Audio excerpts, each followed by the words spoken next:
Most of you guys, I'm sure in here, know how to ride a bike, right? We've all had that fun experience of learning.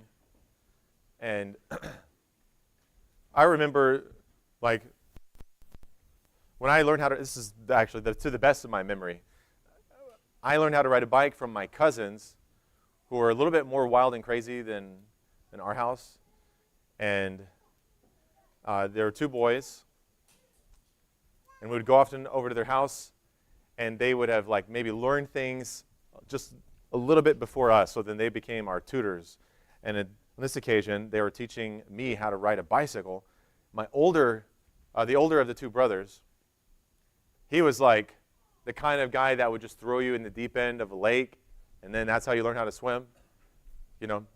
And that's basically his strategy for teaching me how to ride a bike. Because my dad probably told us some things about balance and the forces of gravity and all this, and it was just like, no idea what you're talking about. But my cousin put me on his bicycle in their neighborhood, and then he would grab the handlebars.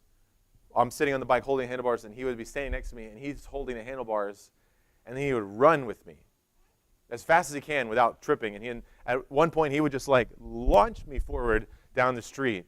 And for a while, because of the inertia, it's a lot easier to stay up, right? And so I would be holding these handlebars and going down the road and thinking, this isn't so hard. I can do this. And then he'd run and catch me, and then he'd throw me again. And we kind of did this a few times. And I started to connect, like my feet rotating on the pedals with keeping the bicycle propelling forward. And there's like a moment in my mind when I think, I know how to ride a bike. I can do this. I don't need him to like guide me, hold me. I don't need training wheels. We never had those, by the way. And training wheels were more like bandages over bloody knees. That was our training wheels. But I remember when we got to this point where I thought I could ride a bicycle on my own, then I crested this hill and then started going downhill. And you know, it's always scary when the guy who's the craziest guy is not with you anymore, and I turn and look, and he's like 50 yards behind me. He can't even keep up with me anymore, and I am flying down this hill, and my hands are shaking. And because of the inertia, like I'm not falling yet. But, as you probably can predict, there was a point when my handlebars curved just a little bit too much. Could have been a rock, a crack, I don't know. But then the wheel went sideways, jackknife, and I completely flipped over the bicycle. And as I was laying there on the ground, I realized I did not know how to ride a bike. I probably crawled back to my cousin's house. I remember opening the door, and my cousin's mom seeing me, and I was just bloody everywhere. And she looked at me, and she was just like, oh no, get the alcohol. And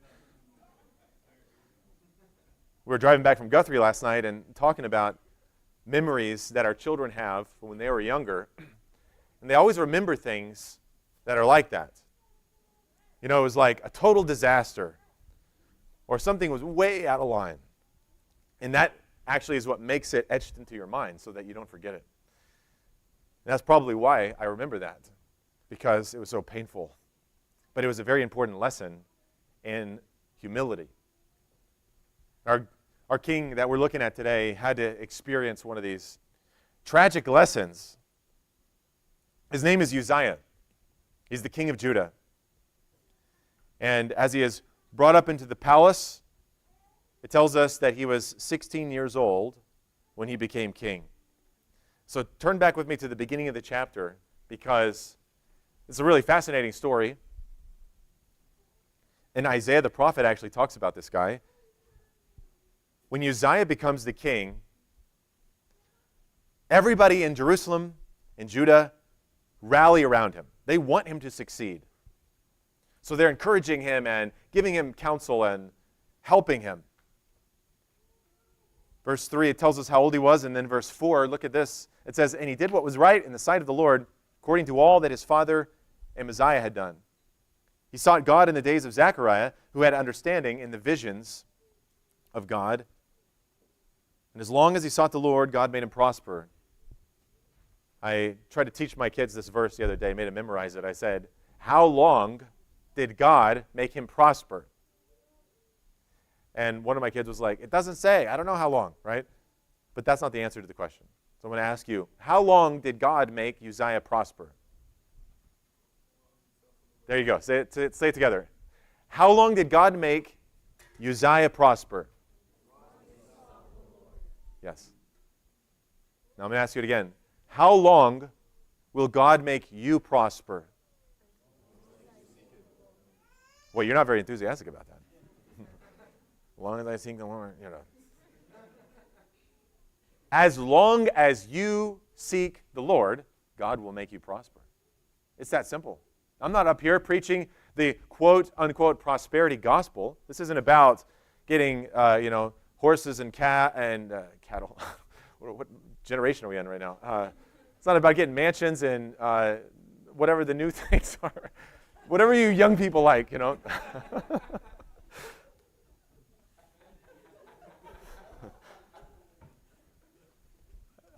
know. I just summon the spirit of my grandfather, I guess. I don't know. I've like barely ridden a horse in my life. So.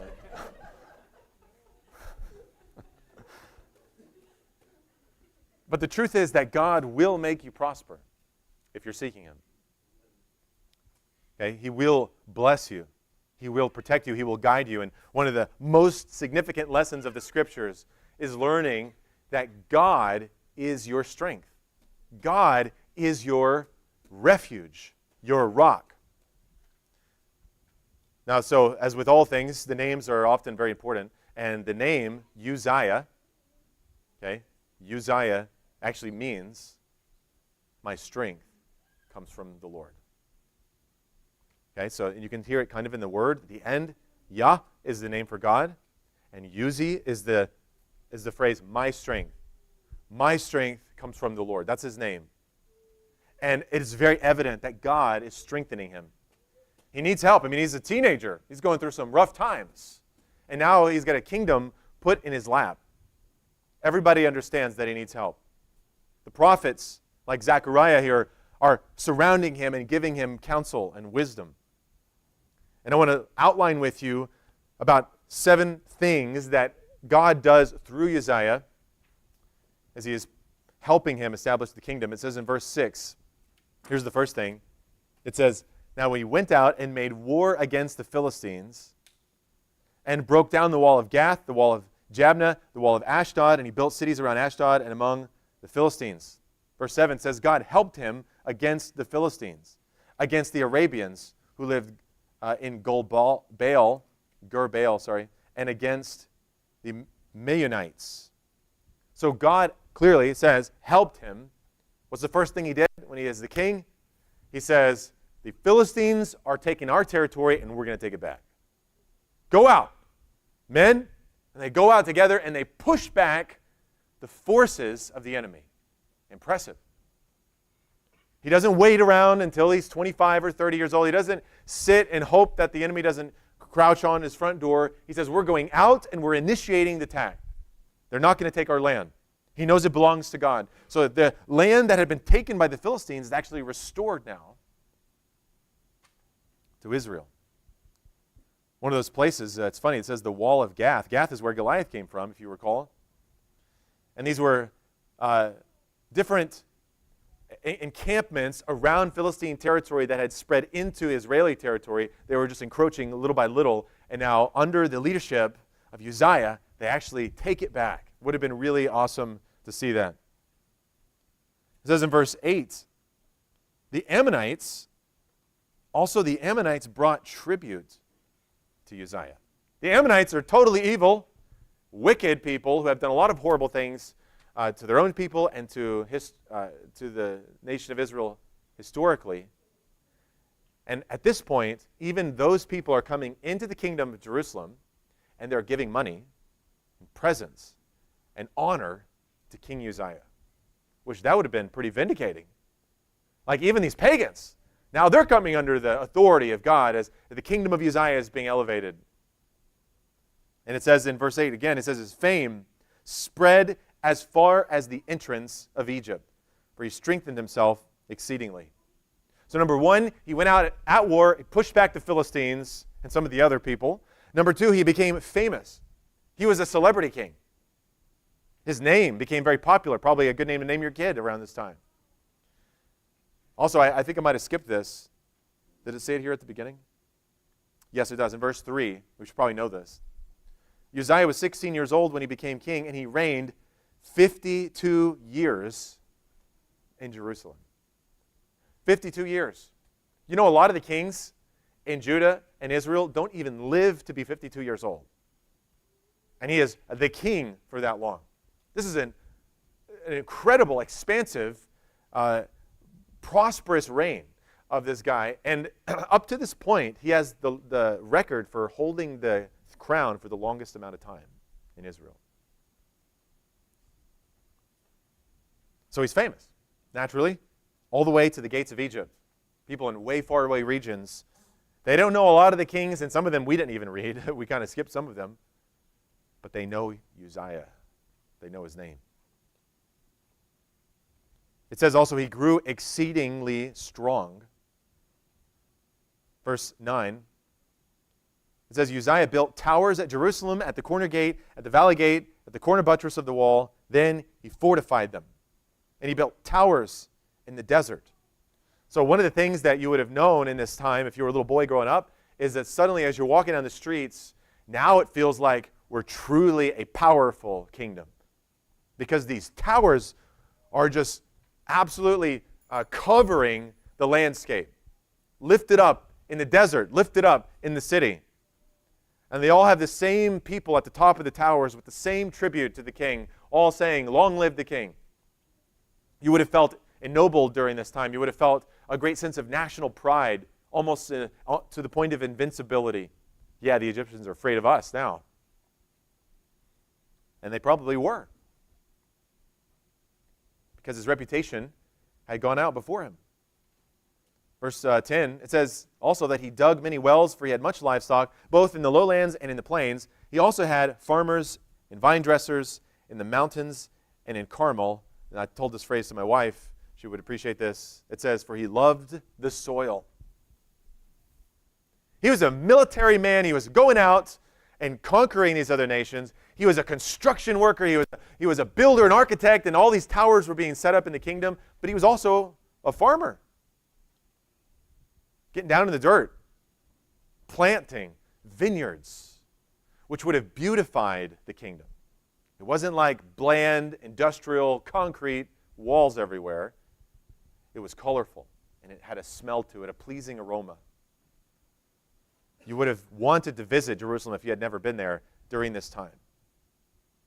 You would have heard the sound of animals lowing in the distance. And if they could speak in the tongue of the people, they would have also said, "Long live King Uzziah." Everybody in the kingdom, they wanted him to do well, remember? Because if he's succeeding, then the whole nation is succeeding. And the threat of the enemy is going further and further away into the distance. Verse 11 says, moreover, Uzziah had an army of fighting men who went out to war by companies, according to the number of their roll, or on their roll as prepared by Jael the scribe, and Maaseiah the officer, under the hand of Hananiah, one of the king's captains. So this is just telling us that he had a powerful standing army, even in times of peace. The total number of the chief officers of mighty men of valor was 2,600. That's 2,600. That's not the number of soldiers in his army. That's the number of generals in his army. Verse 13, under the hand of the army, under their hand, it says there was an army of 307,500 that made war with mighty power to help the king against the enemy. So this is a massive military, but this is the key point of Uzziah's reign. Check this out, verse 14. Then Uzziah prepared for them, for the entire army, shields, spears, helmets, body armor, bows, and slings to cast stones. So you would hear the tinking of metal. This army was confident and bold. It wasn't just numbers, right? It wasn't just a bunch of bandits out there in the desert running around with a stick. Yeah! You know, you could have 1,000,000 of those guys. But we know in our country, the United States military can be outnumbered by person, but we can be still the victors because of the armor that we carry. That's kind of what matters, right? All these soldiers went out with full body armor. This would have been kind of a new thing. And Uzziah was the one that made it happen. These were skillful sling throwers. You think of like David and some of the other guys that describes, they could almost split the wings of a fly from 100 yards with a rod. But I think my favorite one here is verse 15. Listen to this. It says, he made devices in Jerusalem.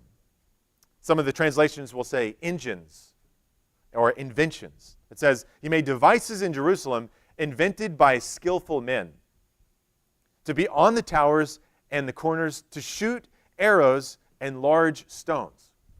Let's translate that. These were giant, militarily, technologically advanced catapults. It wasn't enough to have an army or towers or vineyards. He brought in the inventors, the craftsmen, and they got together and they drew out these new ideas.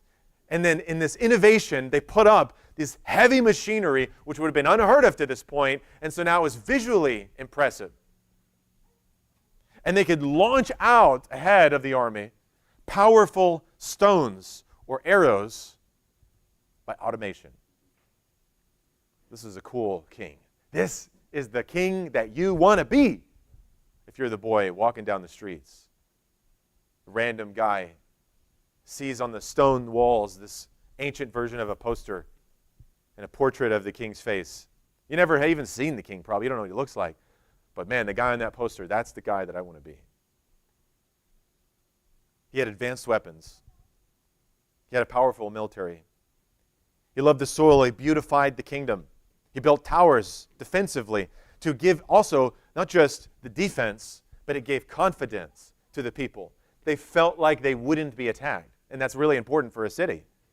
If you feel like you're going to be attacked, you're probably not going to go out at leisure and throw the frisbee around, right? You're probably not going to go and focus on your business.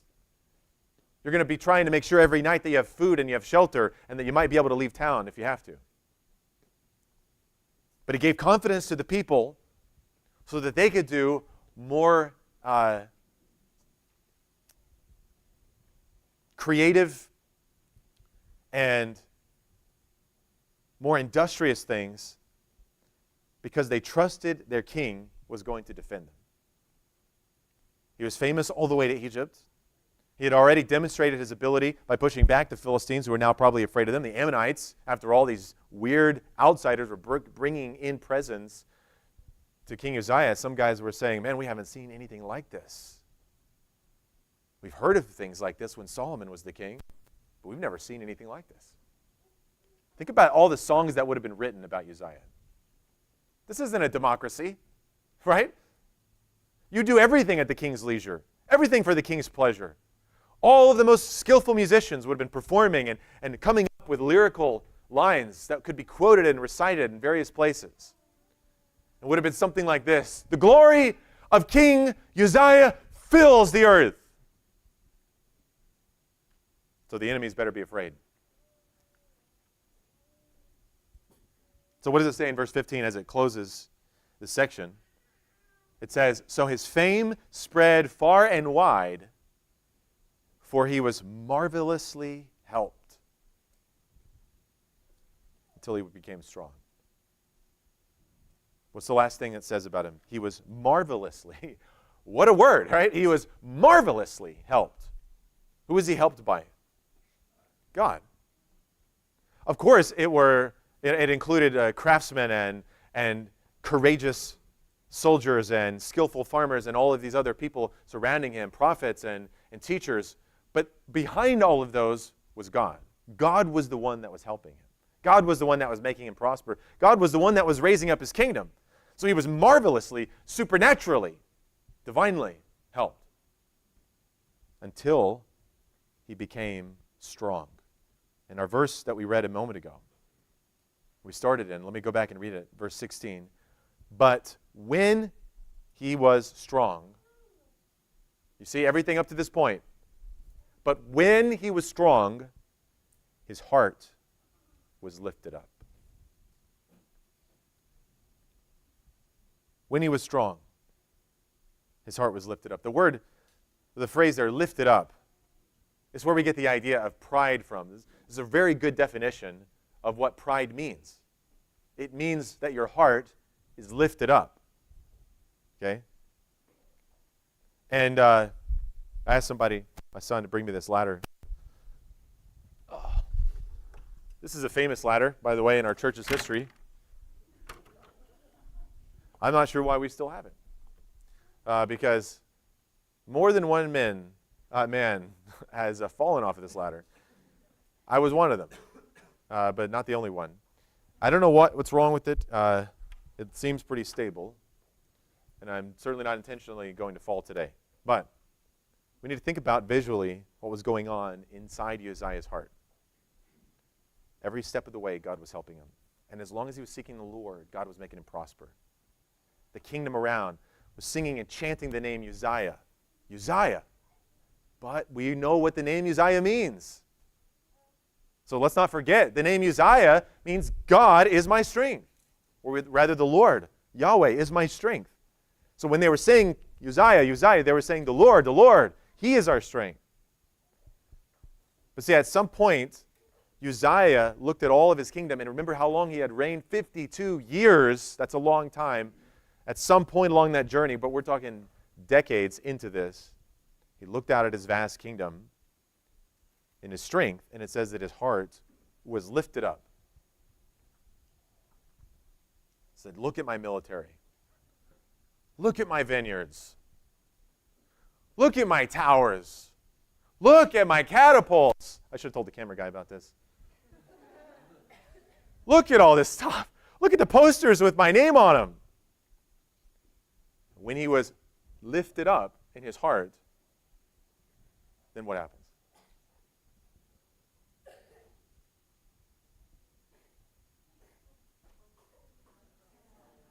God don't want me to take this next step.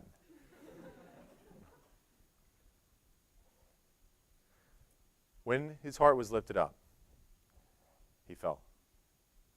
Let's pause. Let's see what happens.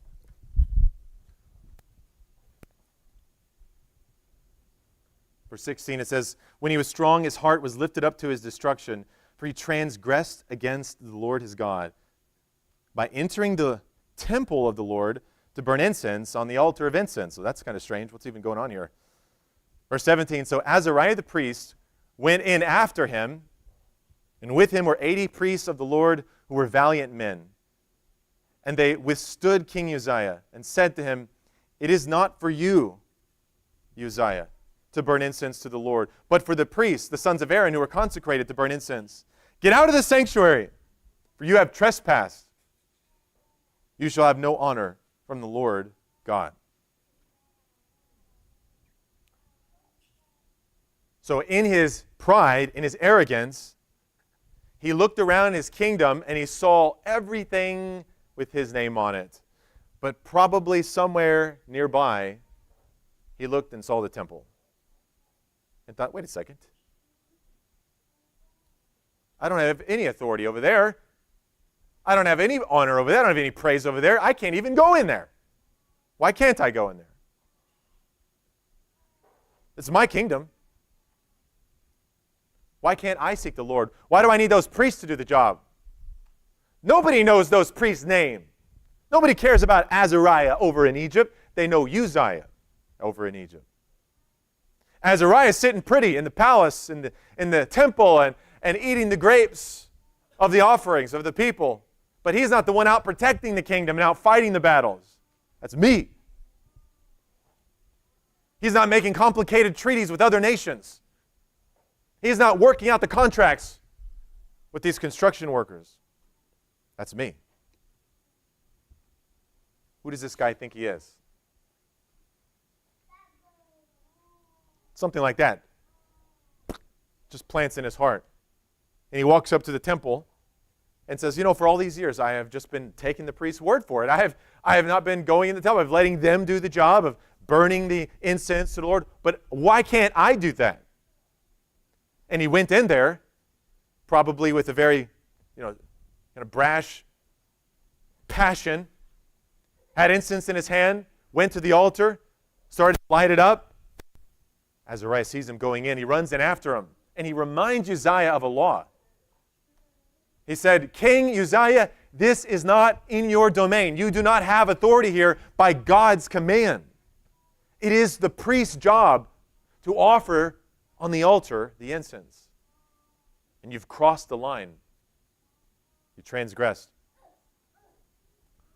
What happens next is really instructive, okay? And this is really what you need to see with me. Verse 19, the response of Uzziah. It says, then Uzziah became furious. We could write the story differently. Like Uzziah goes, oh no, I'm so sorry. I don't know what came over me. I repent. Please forgive me. Any number of different things could have happened, but it says that he became furious. And this is what happens every time. It happens to you, it happens to me, it happens to anybody else. When you're filled up with pride and somebody comes to you and pokes a hole in your balloon, the response is very predictable. Who are you to tell me what to do? You can't tell me what to do. Nobody knows your name. He's angry, he's filled with rage. And he had a censer in his hand to burn incense. So he's caught red-handed, if you will. And while he was angry with the priests, leprosy broke out on his forehead. Before the priests in the house of the Lord, beside the incense altar. And Azariah, the chief priest, and all the priests looked at him. This weird pause. And they kind of look a little bit closer at his forehead and they see something. And there on his forehead, he was leprous. So they thrust him out of that place. Indeed, he also hurried to get out because the Lord had struck him. Now he had a heart change. Wait a second, I don't want to be in here. They're saying, get out of here, get out of here. And he's like, I want to get out of here. I'm running out of here.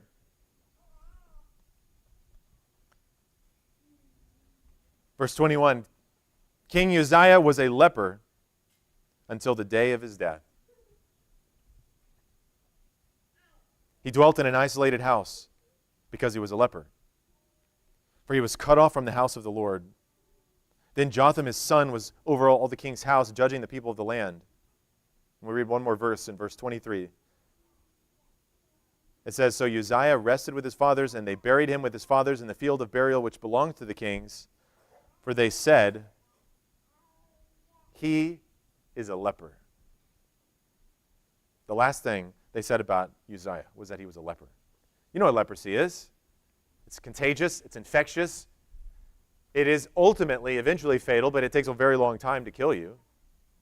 And for the rest of your life, you have to live with this kind of painful and horrific, disfiguring disease that causes your fingers and your toes and your nose to fall off, and sores and other things to break out in different parts of your body. It's the kind of thing that makes you never want to look in the mirror again. And it would be terrifying in the ancient world. It was a sign of God's judgment in some cases, like this one. And to think about the stark contrast here, for up to this point, everybody around Uzziah has been praising him, saying his name, and glorifying him, and there were portraits of him, and he would look in the mirror and just love to see. Number one. But now for the rest of his life, he's hiding from everybody. He's in an isolated house. He never wants to see anybody ever again. He never wants to see himself again. He never wants to hear his name again. He's cut off because he is a leper. And the last thing that is spoken about him, he's untouchable. Get away from him. Now, you could say on one hand, this seems pretty harsh. And it is. But let's talk about it for a moment. It's not a coincidence that whenever they're looking at him in the temple, they have a stare down, he's angry at them, he's towering over them, and then something just pops up on his forehead, and it's like this leprous,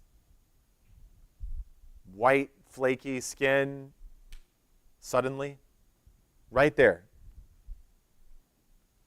And the leprosy stands as a visual manifestation of what was already going on in his mind and in his heart.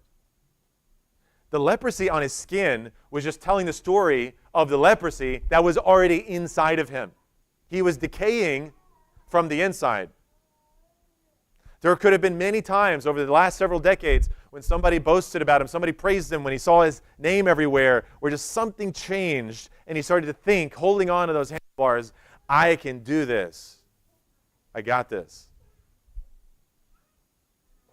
And all those little decisions that he made to slowly forget about the nature of God caused a hardening in his heart and a plague to spread in his thoughts.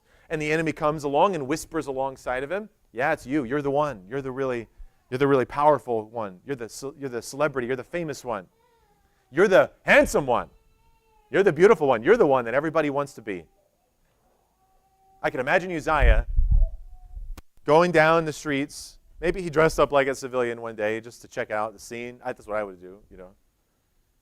And he sees a bunch of poor people around an alley, and they're sitting down, and this is in his glory days, and they're reenacting a scene of, and they probably made it up. It's not even a real story, but it's kind of like in tune with his style of the kingdom. And so they are telling the story, they're reenacting it, of him going and fighting the Philistines, and they got these little kids, yeah, you know, and all these other Philistines that are being portrayed are being killed, and Uzziah is like standing up, saying how awesome it is, and everybody in the little play is saying that Uzziah is the greatest. And imagine Uzziah, you know, he just walked around the corner and he sees that. And how easy it is in your ear for the enemy to say, that's about you. That's about you. They're saying that about you. And he just takes that one step up the ladder. And you see the temptation in that moment for him to reveal himself to those kids. Just so that they would be like, oh, let me get your autograph, please. And every step up the ladder, it gets harder to stand. There's a lot more unstable up here. And when he gets to the top, that's when he falls. Isn't that what Proverbs tells us? This the verse that we love to teach our children. Proverbs 16, verse 18. Listen to this. Pride goes before destruction, and a haughty spirit before a fall. Better to be of a humble spirit with the lowly than to divide the spoil with the proud. The word haughty there means arrogant. And what comes before a fall is a haughty or arrogant spirit. I wrestled with this for a few days because honestly just didn't want to teach another lesson on the kings starting out good and ending terribly. It's depressing. I was telling this story to my kids, and they asked me, is there any king that doesn't end this way? And I said something like, well, there are some stories that don't end exactly the same way, but also it should tell us something. The reality is that most of the kings do end this way. If it's the case that most of the kings, even the good ones, do end this way, what should that tell us about us? Or what should you take away from that? If you think most of the good kings end up this way, what should I think about myself now? It is the fact that we're like Gollum with the ring in Tolkien's series. As soon as we get power, as soon as we get prestige and honor and fame, it just begins to corrupt us from the inside out, and it's all we can think about at some points.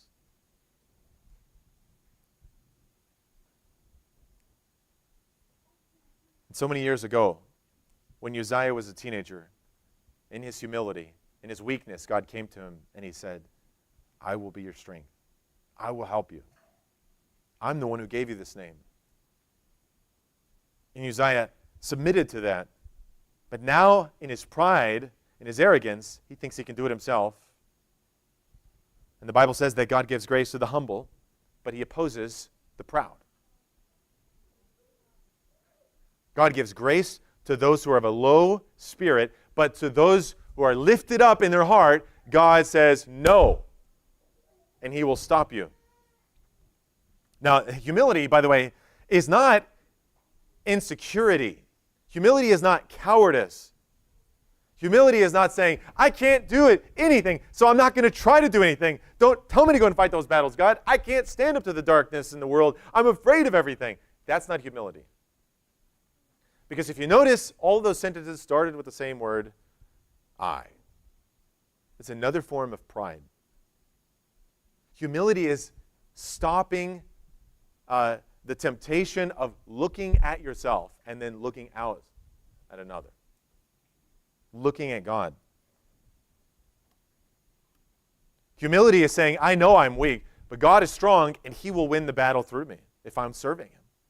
It's exactly the spirit that David was going out and demonstrating when he was running against Goliath, this dude who's like a giant compared to him and a military mountain. Meanwhile, he's just a little boy of a shepherd. He's not experienced in battle. But he ran out and he said, you come at me with spears and swords, but I come at you in the name of the Lord, and the Lord will give the victory. That kind of confidence, that boldness in God's ability is not pride. That is what faith looks like in action. Don't think that you're supposed to just pretend to be humble by being unwilling to do anything that God tells you to do.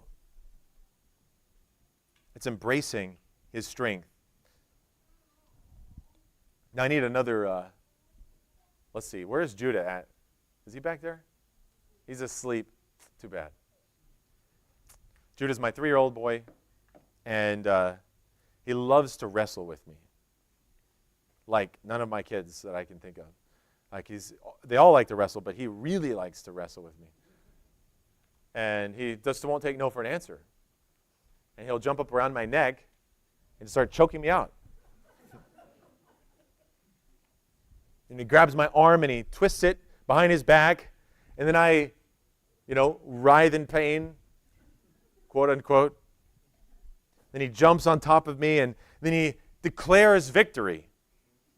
He shows his muscles. He is so strong, super strong. And sometimes even the other kids, they'll come in to the game. And then he'll knock them down, one after another. Judah is unstoppable. He knows it. Until he runs out of the room and he finds someone who's not playing the game. Like Eliana, who's 5. Barely taller than him. And he'll go up and show her his strength, and then she'll look at him and just push him on the floor. And he'll start crying. He falls. Because he thinks that the power is his power. But it's not his power. It never was his power. It was his father's power. See, it was really me picking up Judah and carrying him and using his arms while he's saying, pshh, pshh, right? It's not his strength. It was me holding him up. And if at a point he forgets that it is his dad holding him up, then he starts to think it's his own strength, and then he falls just as soon as he does it. And it's the same exact way. Because it is not your strength, it's not my strength, it's not my ability. It is my Father. He holds me up under my arms. It hurts sometimes. He holds me up. And he can conquer through me. He can use my arms to fight off the enemy. He can bring me forward into green pastures and plant crops and reap many harvests. He can help me disciple my family and give me all kinds of things and blessings. But if I forget that it's my Father that's holding me up, that's when I fall every time. Uzziah. You see, he forgot the last part of his name. Uzziah. Yah. My strength comes from the Lord. He got to a place where he let the nickname Uzi become popular. Uzi. You know what Uzi means? My strength. My strength. Just dropped off that little last part. Yah. So what should we do about this? I'm going to wrap this up, ask our musicians to make their way up here.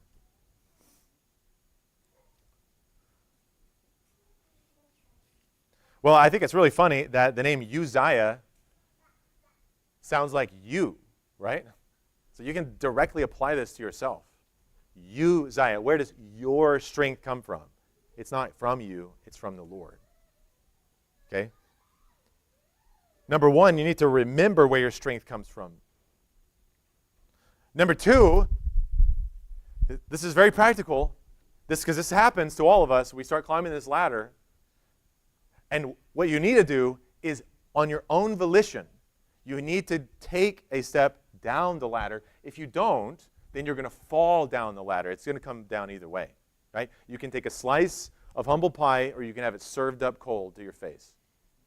So if you come down from the ladder, then you're not going to fall off the ladder. And coming down from the ladder is not insecurity. It's not cowardice. It's realizing that God is the one who's empowering you, right? And going back to serving in His kingdom at His command. It isn't what you can do. It is what He can do through you.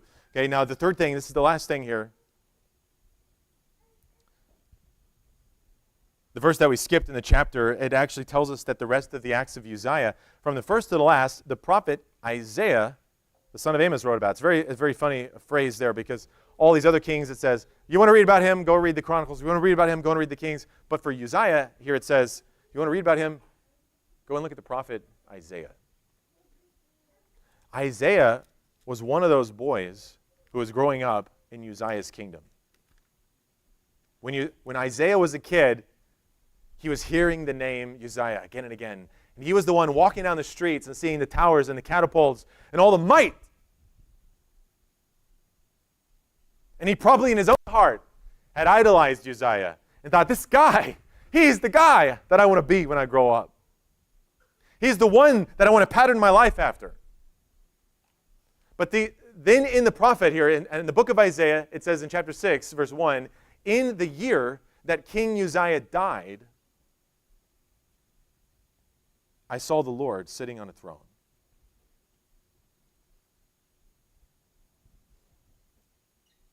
When Uzziah and his fame and his glory was cut down, not only outside, but inside Isaiah's heart, then Isaiah was capable. Then he was able to see the real king and the real throne and the real glory.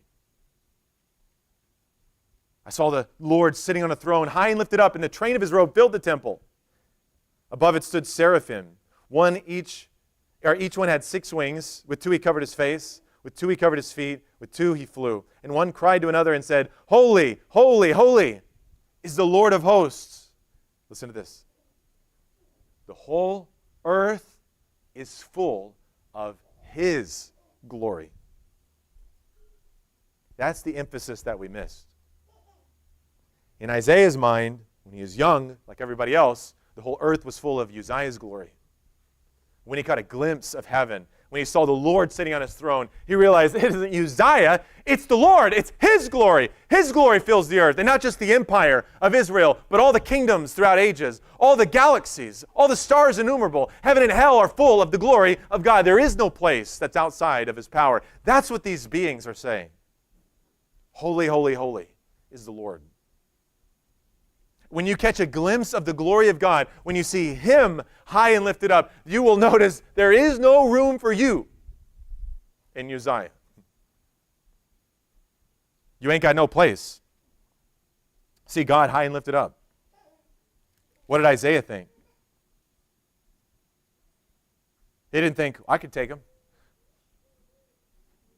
He didn't think, oh, he's good, kind of like I'm good. I'm kind of good, he's kind of good. It says that Isaiah said, woe is me, for I am undone. I am a man of unclean lips. I am torn apart, I'm unraveled, I'm unworthy, not just because I'm a man, like a mortal man, but also because I am a sinful man. When I see God on His throne, high and lifted up, I realize I am wicked. I am incapable. I am the one who has rebelled. He said, I am a man of unclean lips, and everyone around me have unclean lips. For my eyes have seen the King, the Lord of hosts. If you don't want to be knocked off the ladder, then you need to see the one who is high and lifted up. Isaiah's life changed forever at this point. He never looked back. When he saw the Lord on the throne, I don't think he ever idolized another king for the rest of his life. I don't think he had any trouble helping Hezekiah later or pronouncing judgment on Ahaz. These powerful men with all these militaries. Isaiah saw the Lord, and everyone compared to that are nothing, including himself. God is the one who is worthy of our praise. And whenever we see the glory of the throne of God, then, in the rest of the story there, it says that this angel takes a hot coal and touches Isaiah and cleanses him. There is a healing that occurs when you're in the presence of God that changes your perspective, it changes your mind, and most importantly, it can cure you of the curse of this leprous pride. Like if you have, praise God, we don't deal with leprosy mostly today, but there are similar kind of conditions, skin conditions and other infectious diseases. And when you're dealing with that, it doesn't mean anything that it's your fault. I'm just saying when you're suffering from that and you put a bandage on some part of your arm or your leg, then you think, I'm dealing with this, but it comes up in another spot. It spreads like it's out of control. That's what happens with pride. Whenever you think that you've got it under control, it will just pop up in another place because it is a disease. And the healing salve is seeing God on his throne, seeing the Lord lifted up. God is the one who's worthy of our praise. And when we worship him, then we'll stop worshiping ourselves and each other. Would you stand with me this morning?